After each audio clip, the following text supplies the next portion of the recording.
बिस्मिल्लाहिर्रहमानिर्रहीम। अस्सलाम वालेकुम। बेटा, लास्ट लेक्चर में हमने मेमोरीज़ के बारे में डिस्कस किया था। मेमोरी क्या होती है, हमने देखा था मेमोरी हमारे पास जैसे नॉर्मल भी अगर हम देखें तो मेमोरी क्या है, short term memory, long term memory, दो तरह की मेमोरीज होती हैं। शॉर्ट टर्म मेमोरी जो हमारे पास कुछ वक्त के लिए हमारे कुछ बातें याद रखती है और उसके बाद वो उन बातों को माइंड से निकाल देती है। और इसी तरह से लॉन्ग टर्म मेमोरी जो क्या होती है कि परमानेंटली हमारी कुछ ऐसी चीज़ें, कुछ ऐसी बातें होती हैं उन्हें याद रखती है, यानी ज़्यादा ड्यूरेशन के लिए जो बातें हमारे माइंड में रहती हैं लॉन्ग टर्म मेमोरी में जाती हैं। इसी तरह से हमारे कंप्यूटर के अंदर भी short term memory, long term memories होती हैं। कुछ हमारे पास टेम्प्रेरी मेमोरीज होती हैं जिनमें डाटा सिर्फ कुछ टाइम के लिए जाता है और वहाँ से फिर उसे रिमूव कर दिया जाता है ऑटोमेटिकली। और इसी तरह से लॉन्ग टर्म मेमोरी हमारे पास कंप्यूटर में कुछ ऐसी डिवाइसेस भी होती हैं जो हमारे डाटा को परमानेंटली स्टोर कर देती हैं। हमारे डाटा वहाँ पे तब तक स्टोर रहता है जब तक यूज़र ख़ुद से उसे वहाँ से डिलीट ना करना चाहे। हमने रैम पढ़ा था, हमने रैम में देखा था कि read only random access memory है रैम। रैंडम एक्सेस मेमोरी में डाटा किस तरह से जाता है कि इसे हम वर्किंग एरिया कहते हैं। इसमें डाटा हमारा जाएगा और जाके वहाँ पे स्टोर हो जाता है, ठीक है। हमारा वहाँ पे डाटा जो स्टोर हो जाता है वो परमानेंटली स्टोर नहीं होता, वो सिर्फ हमारा वर्किंग एरिया है। जब तक उस डाटा पे काम चल रहा होगा, जब तक वो इंस्ट्रक्शन हमारी इनपुट से मेमोरी में जाती है या आउटपुट तक जाने का सफ़र तय कर रही होती है, तब तक वो मेमोरी में रहता है डाटा। लेकिन उसके बाद उसका कोई काम नहीं रहता तो हम उसे वहाँ से डिलीट कर देते हैं और न्यू इंस्ट्रक्शन उसके अंदर आ जाती हैं। इसी तरह से परमानेंट मेमोरीज भी होती हैं, जैसे हमने रोम को देखा था, रीड ऑनली मेमोरी, जिसमें हमारा डाटा स्टोर हो जाता है और फिर वो डिलीट नहीं होता, ठीक है। वो डाटा वहाँ से डिलीट नहीं होता। हमने उसकी टाइप्स पढ़ी थी, हमने देखा था कि हमारे पास कुछ ऐसी रोम्स भी हैं जिसमें डाटा एक बार हम लिख देते हैं तो वो वहाँ से रिमूव नहीं हो सकता, और कुछ ऐसी टाइप्स भी हैं जिसमें हम अल्ट्रावायलेट रेज या इलेक्ट्रिक पल्सेस को यूज़ करते हुए डाटा को रिमूव भी कर सकते हैं। आज के लेक्चर में हम कैश मेमोरी और फ्लैश मेमोरी को डिस्कस करेंगे। कैश मेमोरी बेसिकली हमारे पास रैम की ही एक टाइप में आती है। जैसे हमने रैम में पढ़ा था डी रैम, एस रैम, तो मोस्टली जो हमारे पास एस रैम यूज़ होती है वो हमारे कंप्यूटर्स में कैश मेमोरी की शक्ल में यूज़ हो रही होती है। कैश मेमोरी क्यों यूज़ होती है? बेसिकली ये हमारे कंप्यूटर की प्रोसेसिंग स्पीड को इंक्रीज़ करने के लिए हम इसे यूज़ करते हैं। प्रोसेसिंग स्पीड कैश मेमोरी से किस तरह से इंक्रीज़ होगी, ठीक है। प्रोसेसिंग स्पीड इंक्रीज़ होने के पीछे मकसद ये होता है कि कैश मेमोरी में ऐसा डाटा हम स्टोर कर देते हैं जिसे हमारा सिस्टम ईज़िली एक्सेस कर सकता है, और उससे एक्सेस करने पे वो अपना टाइम सेव कर लेता है और इस तरह से उसकी प्रोसेसिंग स्पीड बढ़ जाती है। कैश मेमोरी, आपने कुछ बातें कैश मेमोरी के बारे में याद रखनी है। ये हमारे पास एज़ कम्पेयर टू रैम, इसका साइज़ यानी इसके अंदर स्टोरेज कैपेसिटी कम होगी। रैम में स्टोरेज कैपेसिटी ज़्यादा होती है लेकिन कैश में उसके मुकाबले स्टोरेज कैपेसिटी कम होगी, ठीक है। इसके अलावा ये हमारे पास फास्ट मेमोरी है। इससे डाटा निकालना, इसके ऊपर काम करना बहुत ही फास्टली होता है, सही है। अब नेक्स्ट इसके बाद क्या है कि हमारे पास कैश मेमोरी स्पीड अप करती है डाटा ट्रांसफ़र को। हमारा डाटा ईज़िली और स्पीडली ट्रांसफ़र हो रहा होता है, रैम से फास्टर है। एक चीज़ आपने याद रखनी है, जिसका साइज़ जितना छोटा होगा वो उतनी फास्ट होगी, ठीक है। अब अगर हम देखें हमारी जो हार्ड डिस्क होती है उसका साइज़ बहुत बड़ा होता है, उसमें साइज़ जीबीज़ की फॉर्म में आ रहा होता है, ठीक है। अब फिर हमारे पास जो रैम होती है उसका साइज़ कम होता है। तो अगर हम दोनों को कंपेयर करें ना कि हमारी हार्ड डिस्क में डाटा एक्सेसिंग स्पीड ज़्यादा होगी या रैम से, तो ऑटोमेटिकली आपने क्या करना है, उसके स्पेस को, उसकी कैपेसिटी को देख लेना है। जिसकी कैपेसिटी कम होगी मीन वो ज़्यादा फास्ट इन स्पीड है, ठीक है। अब अगर हम रैम और कैश को देखते हैं तो कैश क्या है, कैश मेमोरी रैम से भी छोटी है। तो मैंने जैसे बताया कि जो हमारे पास स्पेस में कैपेसिटी में कम होगी उसकी स्पीड ज़्यादा होगी। अब ये चीज़ क्यों होती है, अब देखें, आपने फॉर एग्ज़ाम्पल एक ग्राउंड है और उसमें तकरीबन 1000 स्टूडेंट्स बैठे हैं। आपने स्पेसिफिकली उसमें से किसी एक स्टूडेंट को ढूंढना है। अब 1000 स्टूडेंट्स में जाके ढूंढना मुश्किल होगा। अब आप कहते हैं आप उन 1000 में से सिलेक्टिवली 100 लोगों को किसी एक रूम में बंद कर देते हैं और वहाँ से जाके ढूंढते हैं, तो ऑटोमेटिकली जब देखें स्पेस कम हुई तो उस स्पेस में कम लोग आए, उनमें से ढूंढना ज़्यादा आसान हो गया। तो ये एक फैक्टर है हमारे पास कि जहाँ पे स्पेस कम होगी वहाँ पे क्योंकि कंटेंट्स कम आएंगे, डाटा कम आएगा, तो वहाँ से डाटा को सर्च करना, एक्सेस करना आसान होता है। इसलिए हमारी जो भी अगर हम देखें, अगर हम कैश और रजिस्टर्स को देखें तो रजिस्टर्स आप पढ़ चुके हैं, रजिस्टर का साइज़ कैश से भी छोटा होता है, तो उससे डाटा को एक्सेस करना, उससे डाटा को फाइंड आउट करना और ज़्यादा आसान होगा। तो ये आपने याद रखना है कि हमारे पास अकॉर्डिंग टू साइज़ हमारी स्पीड होती है इन मेमोरीज़ की। अब कैश मेमोरी में किस किस्म का डाटा स्टोर होता है, जो मोस्ट रिसेंटली और मोस्ट फ्रीक्वेंटली यूज्ड होने वाला डाटा होता है वो कैश मेमोरी में स्टोर हो रहा होता है।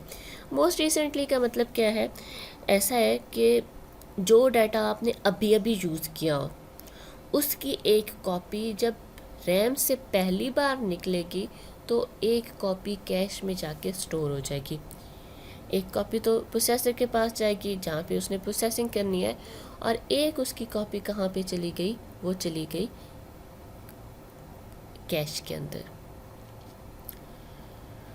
इसके अलावा जो मोस्ट फ्रीक्वेंटली यूज, यानी जो डाटा हम बार बार यूज़ कर रहे हैं, हमारे कंप्यूटर में कुछ ऐसा डाटा होता है, कुछ ऐसी वैल्यूज़ होती हैं जो हम बार बार यूज़ कर रहे होते हैं, जिनसे ज़्यादा हमारा वास्ता पड़ा होता है, जिससे हम ज़्यादा अपने साथ अटैच कर रहे होते हैं, तो वो भी कंप्यूटर क्या करता है, आइडेंटिफाई करता है और उनकी फाइल्स भी ऑटोमेटिकली कैश में मूव करवा देता है।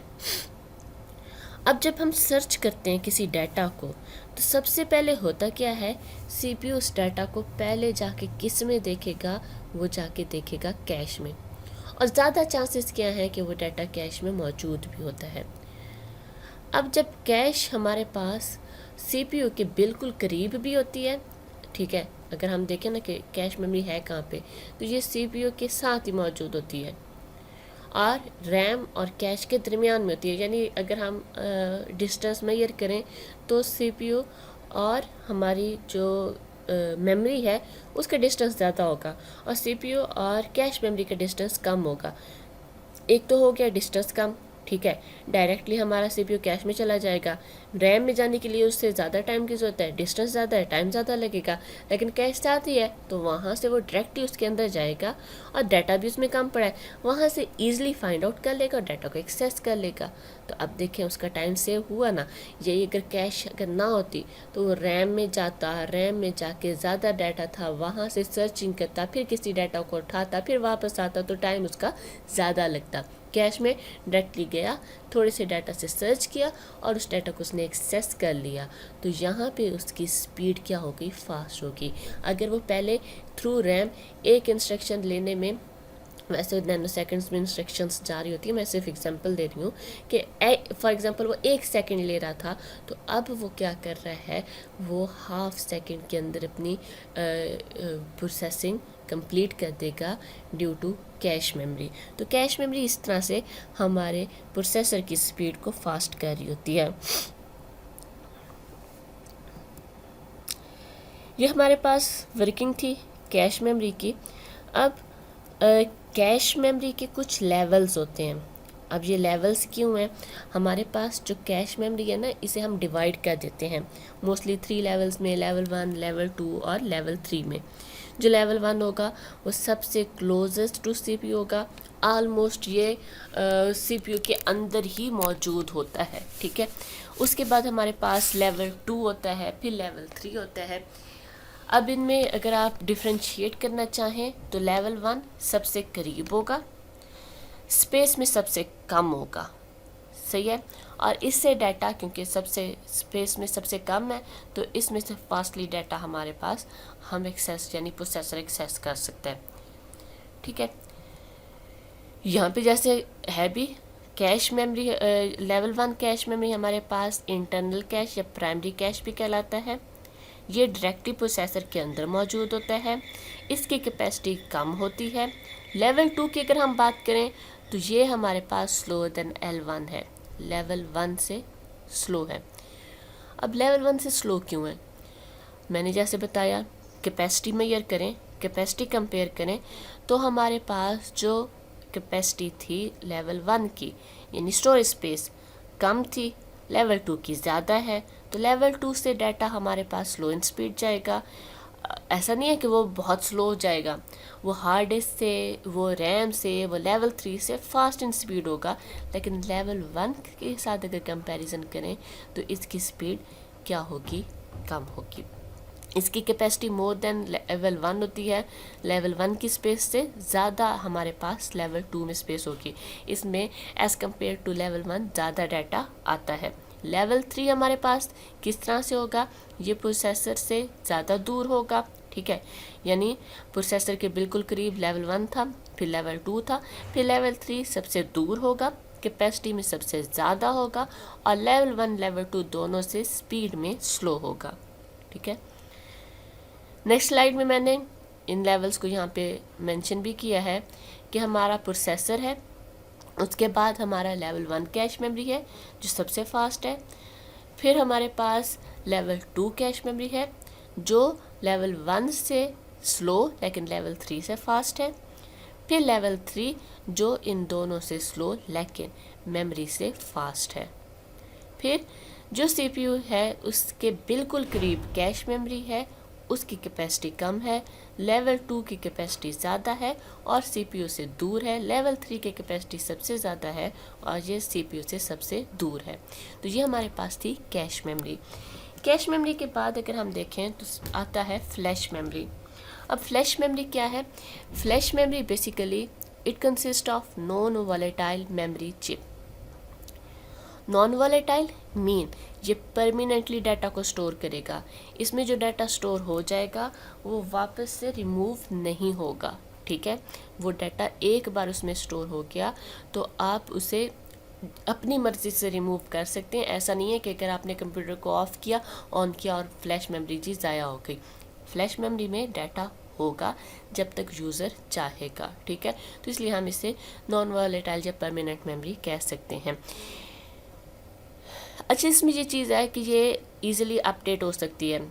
अब रोम हमने देखा था वो ईज़िली अपडेट नहीं हो सकती थी, उसमें डाटा स्टोर हो जाता था तो उस डाटा को हम रिमूव नहीं कर सकते थे, उसमें न्यू इंस्ट्रक्शंस नहीं लिख सकते थे। लेकिन फ्लैश मेमोरी के अंदर हम न्यू डाटा भी लिख सकते हैं। मोस्टली हमारे सिस्टम्स के अंदर जो होती हैं स्टार्टअप इंस्ट्रक्शंस वो फ्लैश मेमोरी में स्टोर होती हैं, हमारे कंप्यूटर की बात कर रही हूँ।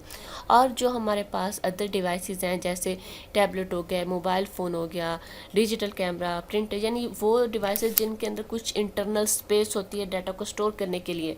जैसे हमारे पास मोबाइल फ़ोन, आजकल तो हम ये मेमोरी कार्ड भी यूज़ कर रहे होते हैं, लेकिन हमारी डिवाइसेस की इंटरनल मेमोरी भी कुछ होती है।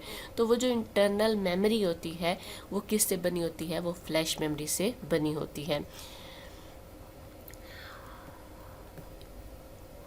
इसके बाद नेक्स्ट है CMOS, stands for complementary metal oxide semiconductor, ठीक है। ये हमारे पास कंप्यूटर की बेसिक इंफॉर्मेशन को स्टोर कर रहा होता है। अब वो इंफॉर्मेशन किस किस्म की होगी? हमारी डिवाइसेस रिलेटेड इंफॉर्मेशन, ठीक है। करंट टाइम, करंट डेट, यानी जो भी हमारी अब देखें ना, हमारे कंप्यूटर में बेसिक कंपोनेंट्स कौन से हैं, हम पहले भी डिस्कस कर चुके हैं, हार्डवेयर डिवाइसेस। और फिर उन हार्डवेयर डिवाइसेस को वर्क करवाने के लिए हमें किस चीज़ की ज़रूरत होती है, कुछ सेट ऑफ इंस्ट्रक्शंस की। तो जो हमारी हार्डवेयर डिवाइसेस हैं उनके रिलेटेड कुछ बेसिक इन्फॉर्मेशन हमारे सीमॉस पे पड़ी होती है। इसके अलावा करंट डेट, टाइम, ये सारी इन्फॉर्मेशन किस में मौजूद होती हैं, सीमॉस में। ये बेसिकली हमारे पास हम कह सकते हैं कि एक ऐसी मेमोरी स्पेस है जो ड्यू टू बैटरी चार्ज रहती है। कंप्यूटर हमारा ऑफ भी हो जाए, उसमें जैसे हमारे पास सेल होते हैं ना, तो ये भी हमारे पास क्या है, एक सेल सा होता है जिसमें हमारी इंफॉर्मेशन, वो बैटरी, अगर आपका सिस्टम, अगर आपका कंप्यूटर ऑफ स्टेट में भी पड़ा है तो वो बैटरी उसे क्या करती रहती है, सिग्नल यानी करंट प्रोवाइड करती रहती है और उसके कंटेंट्स वहाँ पे स्टोर रहते हैं। इसलिए हम कहते हैं कि इसमें अगर हम कंप्यूटर को ऑफ कर भी दें तब भी इसके जो कंटेंट्स होंगे वो वेस्ट नहीं होते। और इसके अलावा हम सीमॉस के इन्फॉर्मेशन को चेंज भी कर सकते हैं, अपडेट भी कर सकते हैं। ऐसा नहीं है कि इन्फॉर्मेशन एक बार चली गई तो वो चेंज नहीं हो सकती। इसके बाद है memory access time. Memory access time data को एक्सेस करने का टाइम, यानी मेमोरी में से जब हम डाटा को एक्सेस करते हैं तो उसके लिए हम यूनिट्स कुछ यूज़ करते हैं। जैसे आपने देखा अभी तक जिन स्टूडेंट्स ने फिज़िक्स पढ़ी है तो हम हर एक चीज़ की ना एक यूनिट लेते हैं, ठीक है। हम देखेंगे कि हमारे पास डिस्टेंस की कोई यूनिट होगी, स्पीड की कोई यूनिट होगी। तो इसी तरह से हमारे पास कंप्यूटर के अंदर भी हम जो डाटा एक्सेस करते हैं तो उसके लिए हम डिफरेंट टर्मिनोलॉजीज़ यूज़ करते हैं। अब किस तरह से हम डाटा एक्सेस कर रहे हैं वही एक टर्मिनोलॉजी उसे डिस्क्राइब कर देती है। वो एक टर्मिनोलॉजी डिस्क्राइब कर देगी कि बेसिकली इसमें कितना डाटा स्टोर है या कितना डाटा हम किस टाइम पीरियड के अंदर एक्सेस कर सकते हैं। तो इसके लिए हम क्या करते हैं, मेमोरी एक्सेस टाइम में डिफरेंट टर्मिनोलॉजीज़ को यूज़ करते हैं। जैसे कि इसमें मिली सेकेंड है, इसमें माइक्रो सेकेंड है, इसमें नैनो सेकेंड है। तो ये हमारे पास कुछ टर्मिनोलॉजीज़ हैं जो हम मेमोरी में से डाटा को एक्सेस करने के लिए यूज़ करते हैं। ये हमारा आज का टॉपिक था। अगर आपको इस टॉपिक में कोई भी कन्फ्यूजन है तो आप पूछ सकते हैं। ओके क्लास, अल्लाह हाफ़िज़।